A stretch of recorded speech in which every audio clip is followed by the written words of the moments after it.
Committee आहे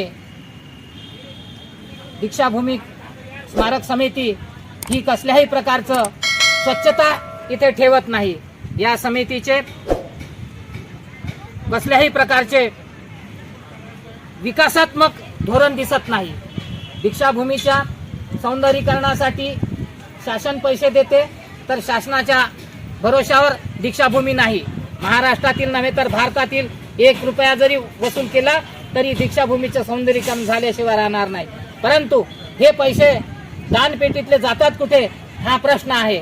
या दीक्षाभूमीवर वर्षाचे 300 ते 400 दुकानं असतात आणि प्रत्येक दुकानातून दीक्षाभूमीला 600 ते 7,000 रुपये ते 8,000 रुपये देणगी मिळते। तर ही देणगी जाते कुठे? या देणगीतून इथे विकास साधायला पाहिजे, पण कसल्याही प्रकारचा विकास साधत नाही। एवढंच नाही तर सौंदर्यीकरणाच्या नावावर हे दीक्षाभूमी पाळण्याचा प्रयत्न मनुवाद्यांनी केलेला आहे। तो ताजा दिसते आहे की तारपत्रीनं दीक्षाभूमी कशी पाळणार होते हे तारपत्रीनं झाकून ठेवलेले आहे। त्या ठिकाणी जे पिल्लर होते दीक्षाभूमीच्या सभोवतालती, हे दीक्षाभूमीचे सभोवतालचे पिल्लर सुद्धा पाळलेले आहे। म्हणून मी तमाम बौद्ध बांधवांना विनंती करतो आणि आवाहन करतो की हे दीक्षाभूमीवरली कमिटी बरखास्त झाली पाहिजे आणि जागतिक लेवलवर या ठिकाणी दीक्षाभूमीची देखभाल करण्यासाठी कमिटी कशी गठीत करता येईल असाही आमच्यापाशी कार्यक्रम आहे। म्हणून आम्ही विनंती करतो की तमाम बौद्ध बांधवांनी या दीक्षाभूमीच्या कोर कमिटीला बाजूला सारण्यासाठी अनेक ठिकाणी आंदोलन करावे आणि आंदोलन करून ऐकत नसेल तर या कोर कमिटीचे राजीनामे घ्यावेत आणि तशी माहिती संबंधित अधिकाऱ्याला दिली पाहिजे असे माझे मत आहे।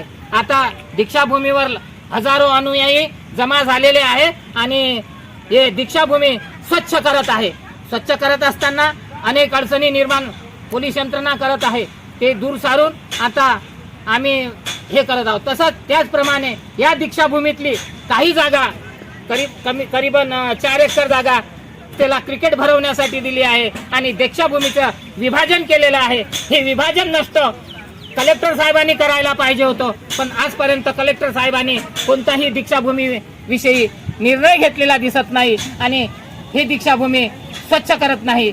इतर ठिकाणी आपण जेव्हा जातो देवदर्शनाला, त्या ठिकाणी करोडो रुपये निधी सरकार देते आणि निधी देऊन त्या ठिकाणचं सौंदर्यीकरण केले जाते, परंतु या ठिकाणी कसल्याही प्रकारचं सौंदर्यीकरण नाही।